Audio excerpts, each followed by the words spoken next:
Hello and welcome to the YYC Soccer Podcast. My name is Jason Komet and my co-host is Scott Strasser. Hey, Scott. Hi, Jason. How are you? I'm pretty good. It seems like forever since we did this. Yeah, I guess it's been a week because we didn't record our usual weekend recap episode as I was out of town. Wasn't able to catch any of the games on the weekend. But yeah, I know. How have you been this week? It's been a good week, just enjoying the nice weather, getting out there.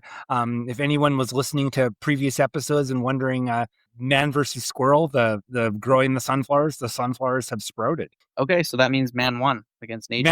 Man has won to this point, but there's a long ways to go where the squirrels could still get in there and dig everything up. So we'll see. But right now, we're winning. Nice. You know those literary tropes they teach you in high school English class about how to write a story, and there's man versus man, man versus self, and man versus nature are the usual, I think they call them conflicts. Yeah. You want to have in your plot. That's what your story reminded me of. You imagine. Well, it's gone okay so far. I'll make sure to keep you posted. But beyond that, not much. I was able to make it over to both matches on Sunday, so that was kind of fun to do and to get over to Spruce Meadows first time this year. So that was nice. So otherwise, yeah, week was okay. That's great. Yeah, I was in Saskatoon and then actually in a town north of Saskatoon this weekend for my grandma's 90th birthday. That went, I want to say well, but traveling with two young kids, one a baby and one a toddler, definitely made it a challenge that I don't have any interest in repeating anytime soon. So it was good to see family though. But yeah, glad to be back home following that trip. Yeah. So now that we're all back here and all set up in our basement pod caves, we're here to talk a little bit about Calgary soccer. So if you are a new listener, what is the YYC Soccer Podcast all about? So we chat about soccer in Calgary at all levels, including amateur, post-secondary, and professional. We talk a lot about Cavalry FC and the Calgary Wild, but we don't shy away from any other topics related to soccer in the city. Yeah, and this week we're going to talk about the two pro teams quite a bit. We'll talk about Cavalry FC. Since we didn't do a weekend recap episode, we'll talk a bit about that match last weekend against Pacific and also about the upcoming match against Forge. For the Wild, we'll talk about the match versus the Tides last weekend and also the big matchup here against AFC Toronto. And we'll talk about the Alberta Premier League, a bunch of games happening this weekend. And unfortunately, no interview this week. Just didn't quite come together. Nope. Reached out to lots of different potential interview guests. But yeah, just one of those weeks where everything kind of fell through at the last minute. But still lots to talk about, as mentioned, because of our lack of a Sunday weekend recap episode. Hi, this is Tobias Waszewski. You're listening to the YYC Soccer Podcast. We got to start somewhere, and I think probably as good a place as any is Cavalry FC. Their winning ways continue. Yeah, pretty emphatically. 3-0 win at Spruce Meadows. Clean sheet for Nate Ingham. Goal for Captain Camargo just before the hour, and then a first goal in a Cavalry jersey for Amir Didic. And then to cap everything off, another goal for leading scorer Tobias Waszewski just before the final whistle. In this match, the first half Cavalry was definitely playing better than Pacific, but the goals just hadn't quite come yet. And you kind of just got that feeling that it's going to happen. And then on kind of a little bit of an unlikely play, very heads up by Nate Ingham. Nate Ingham launched the ball and the Pacific keeper misplayed it. And Camargo was just charging right at him and I think freaked him out a bit. And then he was able to just basically capitalize on that blunder and they were ahead 1-0, and it was just a savvy veteran goal by somebody who understands the game. And the second goal was Amir Didic on a corner in the 69th minute. Just not much to say beyond the fact that it was just a classic Didic type goal. Big guy in the box and got it and managed to score. And then in injury time, Tobias Waszewski, who looked pretty dangerous for the whole match. Nico Moroniak was bringing the ball up and he fed it to Toby in the box and Toby made no mistake. So overall, Pacific looked bad. But, Cavalry, they played well. They did what they needed to do to dominate, and they did that. Yeah, no surprise with this result. Cavalry continued their great run of form at the start of the 2026 season. They remain unbeaten in 7 games with 5 wins and 2 draws. That actually puts them in first place, I believe, for the first time this season, just 1 point ahead of Forge, who are, of course, their next opponents. And I know we're going to talk a lot about that. But before we do, I can mention that Pacific, yeah, they're at the bottom of the standings and very opposite to Cavalry, still chasing their first win of the season. And in fact, after 7 games, only have 1 point to speak of, 1 draw and 6 losses. So their dismal run of form continues. It just doesn't seem like there's a lot of hope there. It just seems like that team is just floundering. And I don't know. I think for the fans that they still have hanging on with them there, it's got to be discouraging because there's not a lot of sign of positive movement. Although they did hire a new head coach today, I guess, and that's probably overall a good thing. I don't know, Terry Dunfield. I'm not sure if he's ever been a head coach before for a pro team. I know he's been involved with drafts before with, I think, TFC, but I don't know if he's been a head coach. I think he was an interim head coach for Toronto FC in 2023, but I don't know how long that stint was. But yeah, I believe most of his coaching experience thus far has been with Toronto FC's academy or as an assistant for the first team. And I see he also had a stint as an assistant with Canada in 2022. Yeah, I think it'll do well to have a new coach. He can breathe new life into the team, and hopefully the players can have that new manager bump. But don't want to talk too much about Pacific, but it is disappointing to me. I lived on the island for 1 year, so I've always had a bit of a soft spot for that club. And every time I see their home games, just a smattering of fans in the stands, it just kills me a little bit. So hopefully they can rebound because I don't want them to be as bad as they have been. Yeah, for sure. And then, yeah, let's talk about the match this upcoming Sunday, the big matchup at Tim Hortons Hamilton Stadium, whatever you want to call it. A difficult place to play always for Cavalry and top of the table clash. Yeah, top of the table clash, as it so often is when these two teams play. Sunday, 2 p.m. kickoff. You can catch it on either One Soccer or CBC Gem. I guess this one isn't on TSN, which is a bit disappointing because I expect it will be a really good game. Obviously, Forge coming into this in second place with 16 points in 7 games and will probably be playing quite well considering they are coming off of a loss, their first loss of the season to Atletico Ottawa, and will likely be looking to get some vengeance for that loss, even though this game won't be against the same opponent. Yeah, these are always tight games, so there's every reason to think it'll be another good matchup. And I guess from a Cavalry point of view, they have to look at this from the point of view that this is the last time they have to go to Hamilton this year. They're getting both of those matches out of the way early. So that's kind of nice in a weird sort of way. Well, in the regular season, at least, I would fully expect them to be back in Hamilton for the postseason. But yeah, good to get the 2 road games in Hamilton out of the way. Earlier this year in April, these 2 teams played to a 0-0 draw.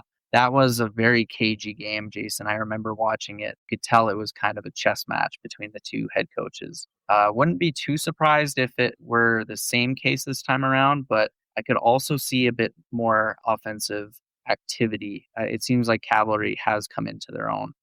They are now leading the scoring charts in the CPL with 12 goals from 7 games. Forge, interestingly, don't have the second best attacking record. They're actually 1 goal behind Inter Toronto.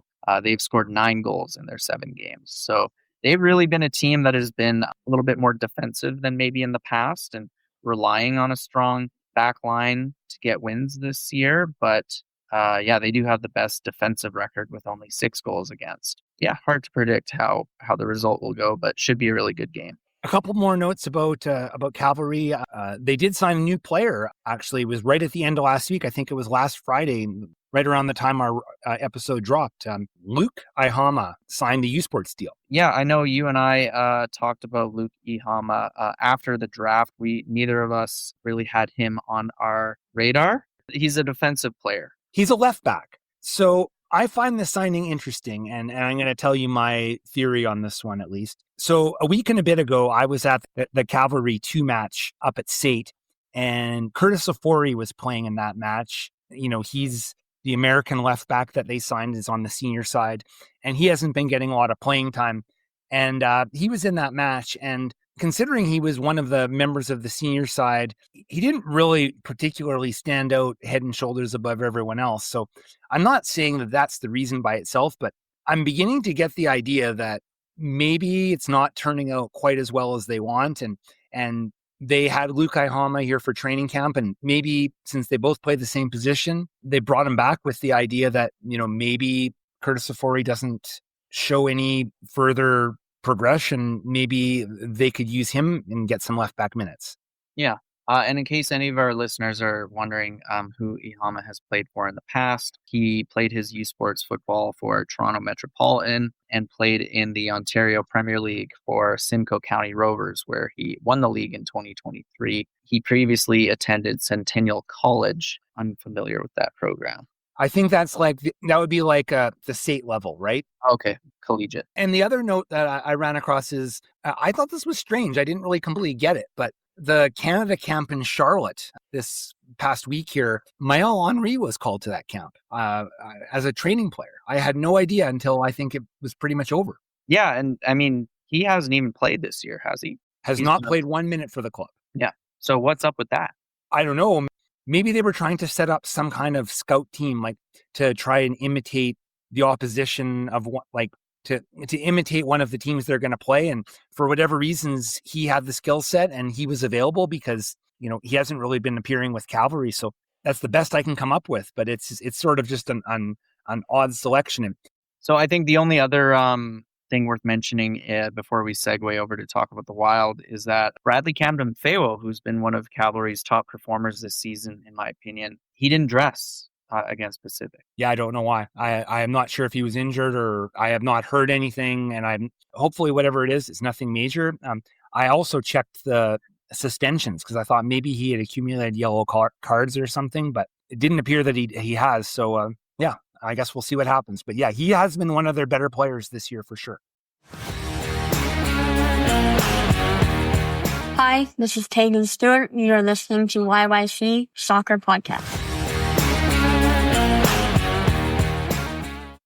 So on the other side of Calgary, the Calgary Wild did not enjoy nearly as nice of an afternoon, losing 4-0 at home to the Halifax Tides in a game that, Jason, I only caught the highlights, but it looked like a pretty dismal showing from Calgary Wild.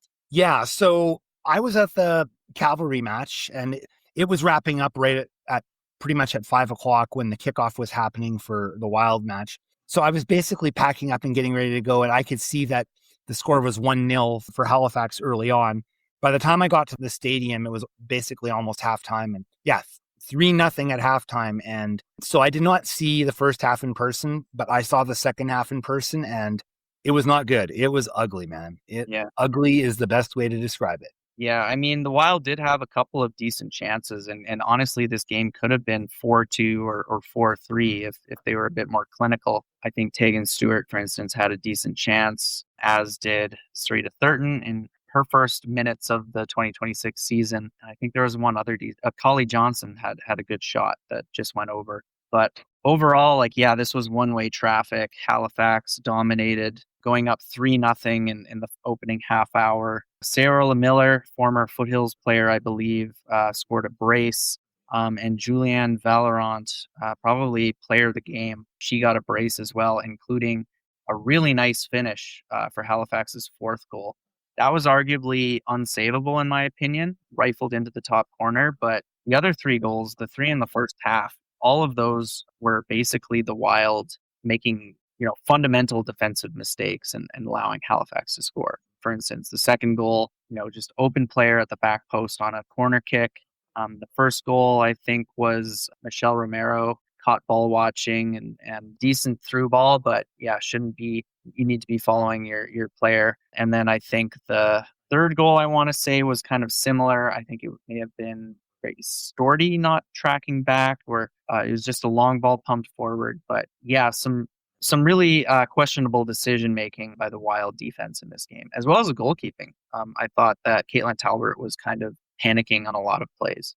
There are a lot of things that could be criticized in this match, and I know that Sinead McSherry, I did not stick around for the press conference afterwards, but I have a pretty detailed version of what she said, and she wasn't sugarcoating at all. She basically said that this was a really bad performance, and she doesn't really know what to make of it. And when I heard her comments at the first match press conference, and then I heard them from this weekend, I don't think she's got solutions, right? Like, she made comments about she didn't really foresee any of this happening and wants the players to take ownership, and talked about tweaking the formation at halftime, but didn't do much.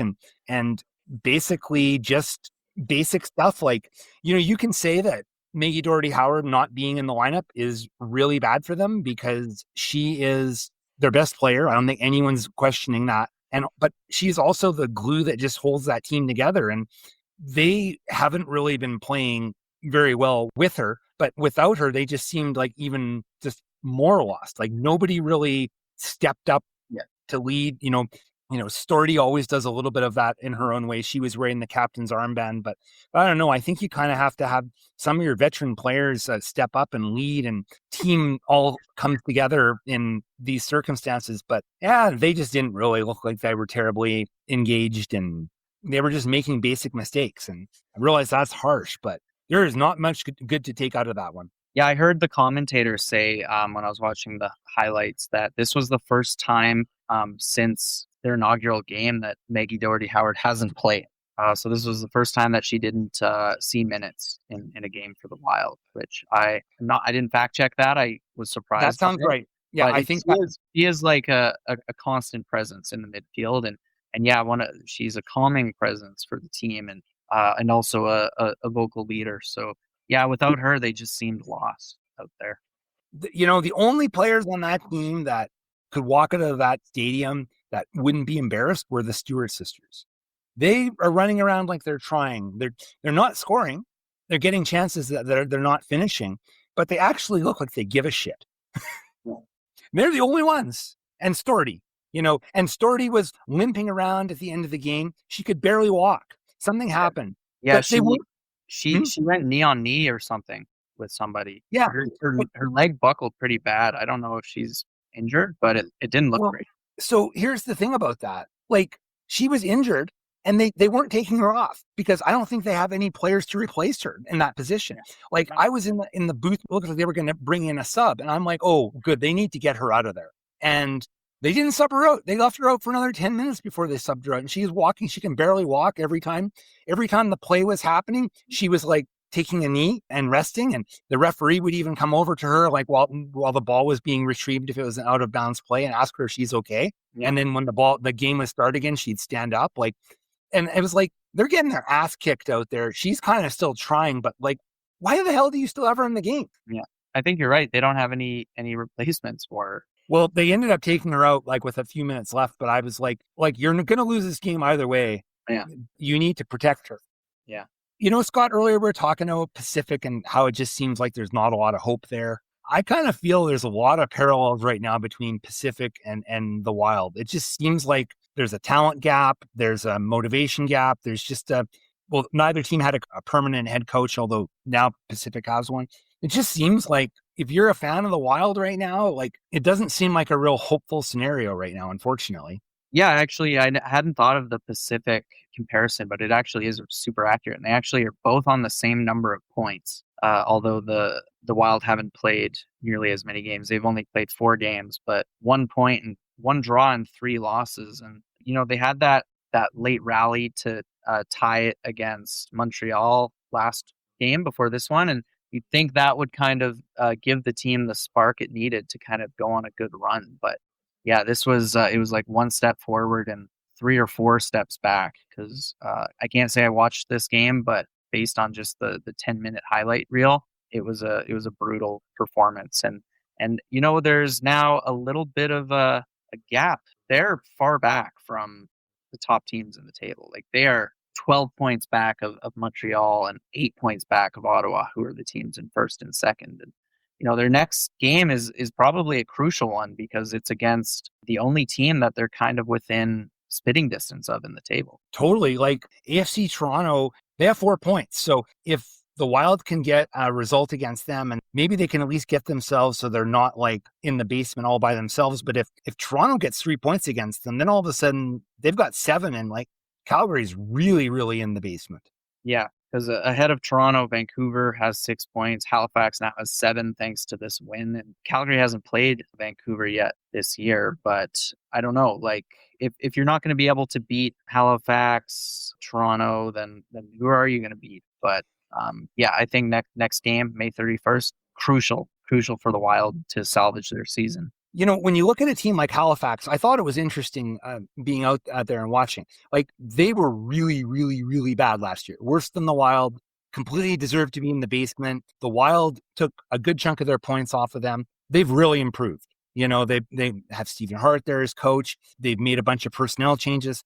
They've readjusted it a lot, and it's working for them. They are a noticeably better team, and they have like shot way past the Wild at this point. So you know, the whole argument before was that, you know, this team really didn't need a lot of tweaking and changing. I think that we could probably say now, like after whatever we're at 4 or 5 games in, that theory didn't stand up. Yeah.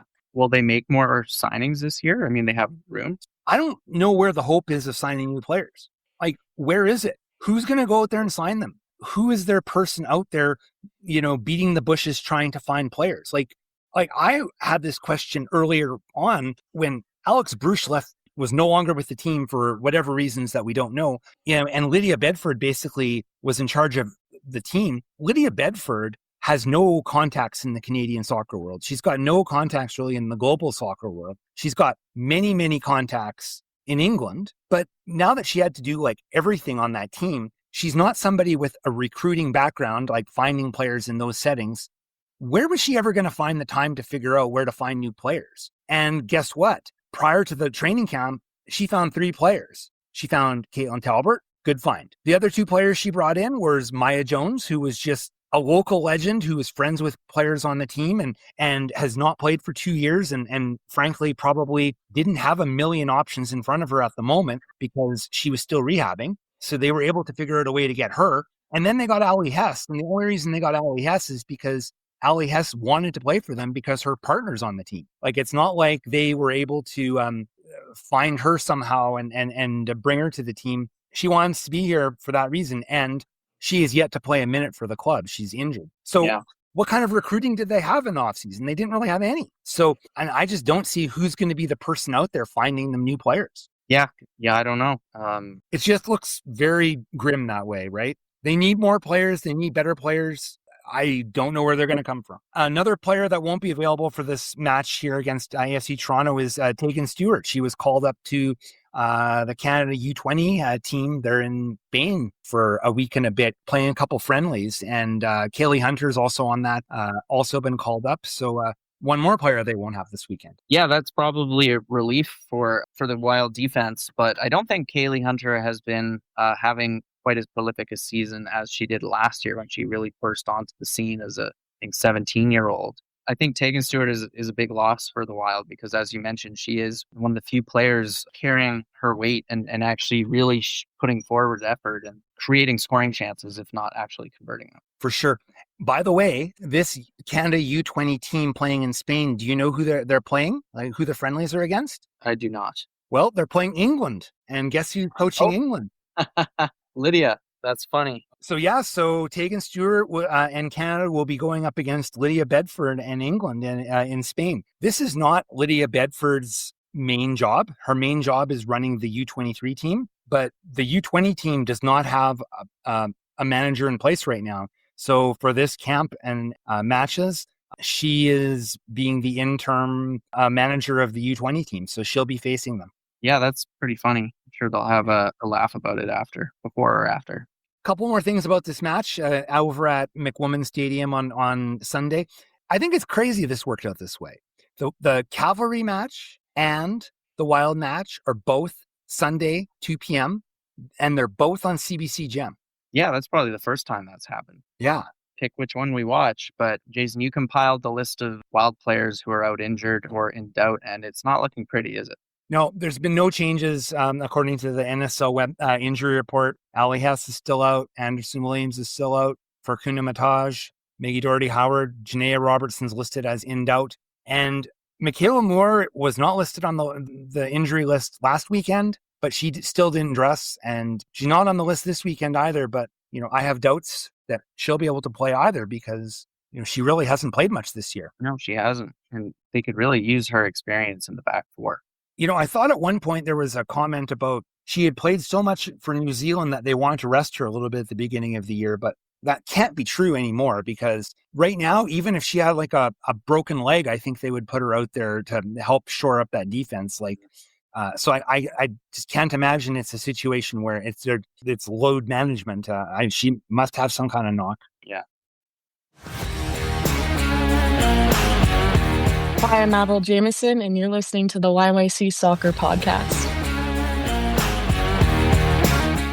Okay, Scott, we've got a whole bunch of APL matchups that we never covered because we didn't do the weekend recap last week. I don't know if we're going to go through all of them, but maybe we'll focus on the ones that happened a couple days ago here on Tuesday. There was a slate of matches. Blizzard and Rangers played at Broadview and Callies and Foothills played at Weber. So why don't we run through what happened in those ones? Yeah, on the men's side, Blizzard against Rangers at Broadview. Blizzard won that one 3-1. Goals coming from Milan Ponjevic, Marko Plenzik, and Jacob Hunter. Rangers' sole goal came from Santi Flor Garrido. And on the women's side, Blizzard blanked Rangers 3-0 with goals coming from McKenna Walker, Addison White, and Sarah Donick.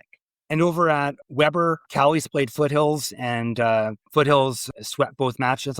On the men's side, it was 5-0. Yeah, pretty one-sided. Logan Riek, Channon Chanda, Fraser Aird, and Robert Woodruff Brown scoring the goals for Foothills, with Woodruff Brown nabbing a brace. And on the women's side, it was 4-1 for Foothills, with goals coming from Avril Jameson, who got 2, Kalia Bezetta, and own goal from Callies was scored by Natasha Forlas. And then Maria Georgikakos scored Callies' goal. And we have some matches coming up on Friday. The Wild and the Cavs are playing St. Albert Impact. Those matches are at Shoaldice. And the match with the Wild on the women's side starts at 4:30, and the Cavalry 2 matchup on the men's side starts at 6:30. And then Blizzard will be taking on BTB at the West Dome. Women play at 5:30 and then at 8 p.m. And then Callies will be taking on Rangers at Broadview. Kickoffs for both the women's and men's games at the same time, 5:30 and 8 p.m. Thank you for listening to the YYC Soccer Podcast. You can have this podcast downloaded to your device as soon as it becomes available by subscribing on Apple Podcasts, Spotify, or other platforms. Check out our website at yycsoccer.com, where you can look through our episode archives and find other options to listen, including our YouTube channel. We also have some links there so you can buy Scott's book. It's called Here Come the Cavalry. It's all about the history of pro soccer in Calgary. You can leave a question or comment in the Contact Us section of our website. You can also interact with us on social media, where our username is YYC Soccer 403. Thanks for listening.